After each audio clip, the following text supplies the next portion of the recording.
Magkano nga ba ang salary ng isang factory worker dito sa Taiwan? Hi guys! Ako nga pala si Nika, OFW dito sa Taiwan. So, due to the public demand, nafa-vlog ako kasi maraming nagtatanong sa inyo kung magkano nga ba yung salary namin dito.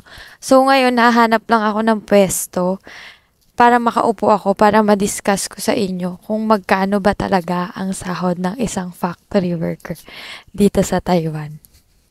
Wait lang, hanap lang ako ng pwesto. Kasi guys, naglalakad ako, tingnan nyo. Nandito ako sa may likod ng dormitory namin. Yan. Hanap lang tayo ng pwesto.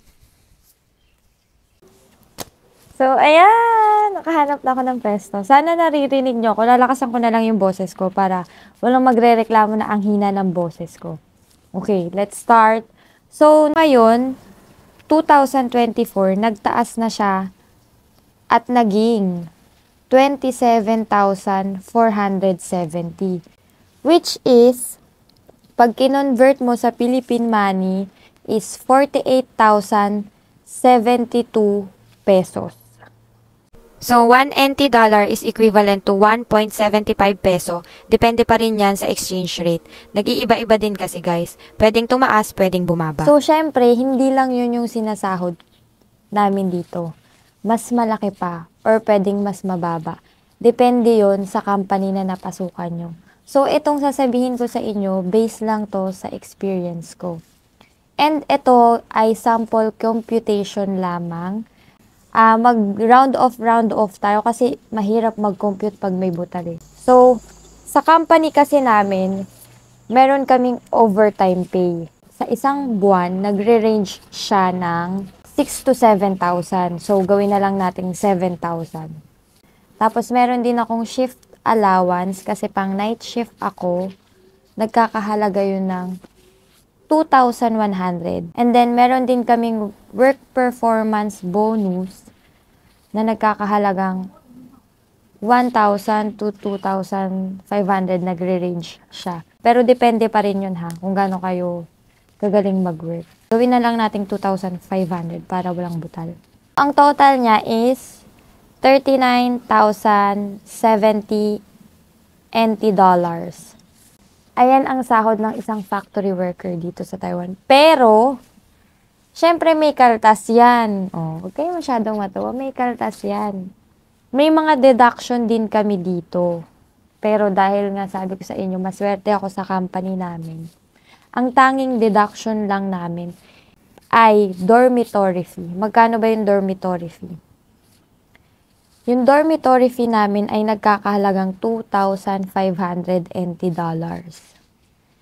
Tapos, meron ding dinideduct sa amin na government insurance or government fees ng Taiwan. Sa Philippines, di ba meron tayong SSS Pag-ibig PhilHealth. Dito sa Taiwan, may ganun din yung mga government insurance or government fees. So, tatlo lang naman yun. NHI, EEPay, ni-round off ko na lang ng 600. LI, EEPay, 900. Welfare Pay, 150 NT dollars. So, kapag na-deduct yun, hindi na syempre magiging 39,700 yung salary mo. Magiging 34,920, which is sa Philippine money is tumataginting na 61,110 peso. So, masaya kayo kapag single kayo at solo nyo lang ang pera nyo. Wala kayong family na sinusuportahan. Siyempre, mababawasan pa din yan kasi gagastos din kayo dito ng food nyo. Yan. 'Di ba? So, ayan ang salary ng isang factory worker sa Taiwan. Pero again, guys, depende pa rin yan sa company na mapapasukan nyo, ha? Pwedeng, yung akin, pwedeng bumaba, pwedeng tumaas, depende din sa days na pinapasukan nyo. Yung salary ko, guys, ang pasok ko niyan is 5 working days and 2 days na day off. 'Di ba? So, sa ibang company, guys, mas malaki yung sinasahod nila. Yung iba naman, mas mababa pa sa amin. Bakit ko nasabing mas malaki? Kasi guys, yung ibang company, puro overtime sila. Yun, puro overtime. Sa isang buwan, minsan may sinasahod silang 40,000 NT, 50,000 NT, 60,000 NT. Yun naman yung mga hindi na nagde-day off. Yung akin kasi, yun nga sabi ko sa inyo, 5 working days and 2 days off, which is masaya na ako dun.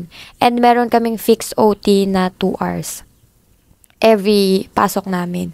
Yung iba naman, guys, mas mababa din sa sinasahod namin. Bakit? Ayun, wala silang OT na kagaya namin na fixed OT.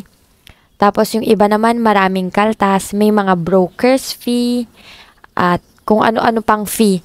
Kaya maswerte ako kasi wala kaming mga ganun. Ayun. So, pipili pa rin kayo guys ng company na papasukan nyo. Siyempre, pag nandun naman na kayo pag for example, nag-a-apply naman kayo, malalaman nyo naman yun Malalaman nyo yun kung may mga brokers fee sila. So, ipagtanong-tanong nyo pa din. Huwag kayong apply din ng apply kasi yung ibang company din, pag humina, nagpapauwi sila. Napakaswerte ko lang talaga sa company namin kasi umulan, bumagyo, humina man ang company o hindi. Hindi sila nagpapauwi at saka yung fixed OT namin hindi nila tinatanggal kasi nasa kontrata din namin. So, yon. So, sana wala akong nakalimutan. And then, kung may question kayo guys, comment down below para magawa natin ng vlog yan. And, sana may naintindihan kayo.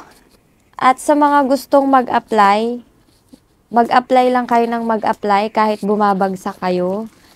Ako ilang beses din akong bumagsak. 'Di ba? Pero makapal talaga yung mukha natin at gusto nating makapag-abroad. Kasi marami tayong sinusustentuhan. 'Di ba? Shoutout sa papa ko. Magpagaling ka, father. Kasi yung papa ko, guys, na-stroke. Na-stroke siya last week. Ayun na. Thank you sa mga sa mga prayers. Ayun. Shoutout sa'yo pa, magpagaling ka. Para pag uwi ko ay, ayun. Para pag uwi ko, masaya tayong lahat. So, yun lang guys.